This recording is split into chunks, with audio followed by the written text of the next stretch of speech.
Hello, welcome back to my channel, V from Venus. I'm YTV. If you're new, hi, nice to meet you. And if you're not new, hi, nice to see you again.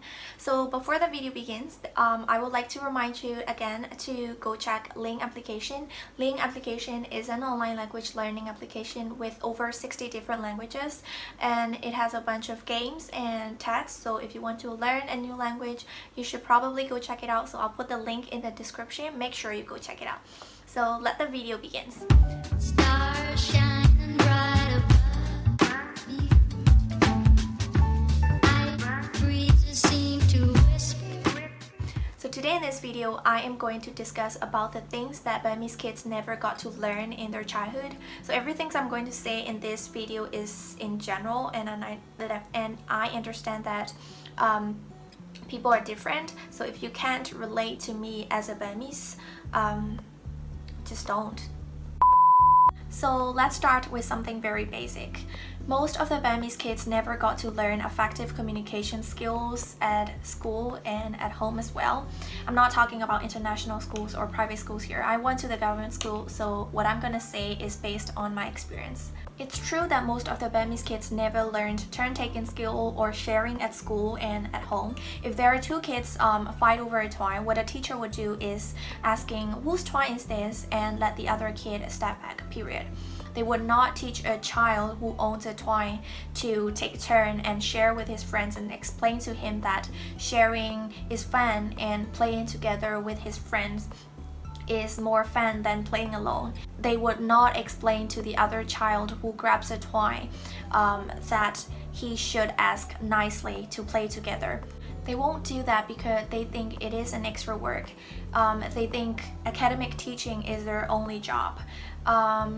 But I mean, there are some good teachers out there, but I have not met one in my life, so yeah. So communication skill is one of the things that Burmese parents and teachers don't consider as a big topic enough to teach to their children because they're busy caring about academic. When I was in grade 2, I had that friend who always brought a bunch of snacks to school. I didn't have a chance to carry snacks to school because my mom didn't let me do it, but I was a kid, so I wanted to have what other people had. So that friend let me eat her snacks until our friendship was going well. But then suddenly one day we had a fight over something that I don't remember.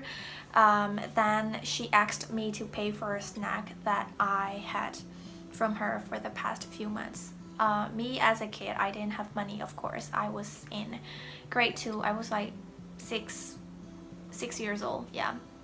And my mom didn't give me pocket money, so she went to the teacher.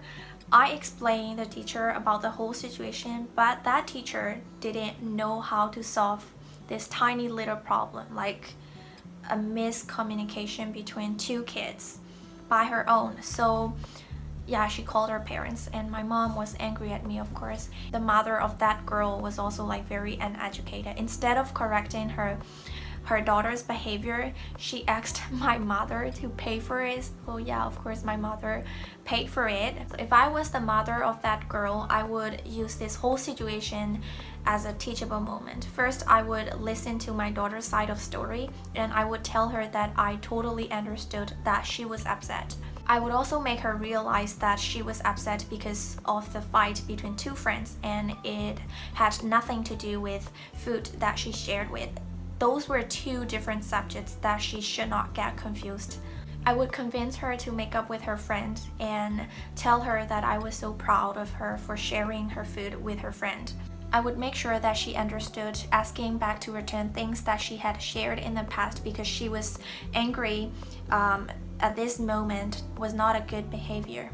Kids really need to learn how to share and take turns so that they can make and keep friends, negotiate, and cope with disappointments. It's essential not only for kids, but also for adults to have a healthy and happy lifestyle. And most of the Burmese kids have always been forced to be academically competitive. I would say it's not only in Burmese society. I think it's more like an Asian society. I don't know why teachers and parents care so much about grades. I was a good kid until I was in grade 6. I always tried so hard to be the top 3 students in my class, but then I got tired of impressing others.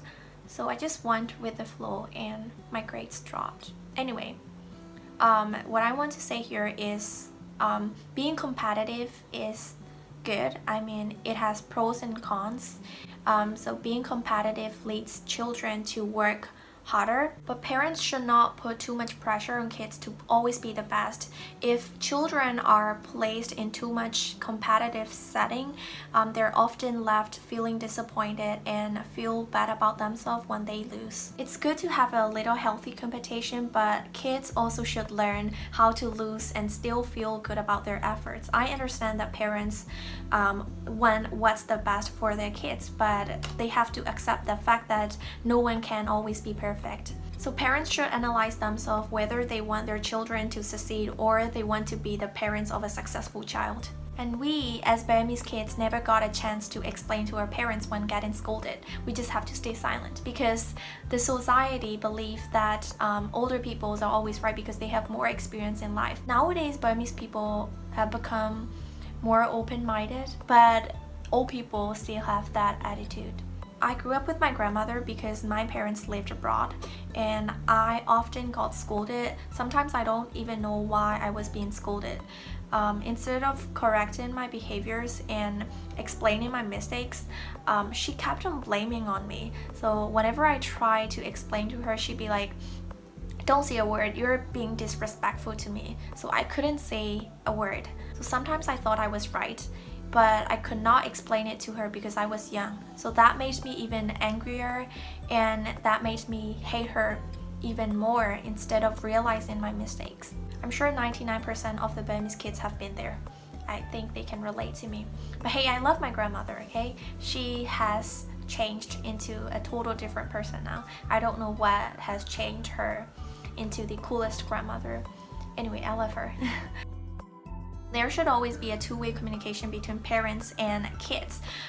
Parents also should respect their kids' opinions because if they don't, their kids will think that their thoughts don't matter, which will affect their self-esteem throughout their lives. That's one thing, and another thing is that those kids will think that there's no point of explaining to their parents, so they will just get scolded and do whatever they want because they feel like there is no way to communicate with their parents.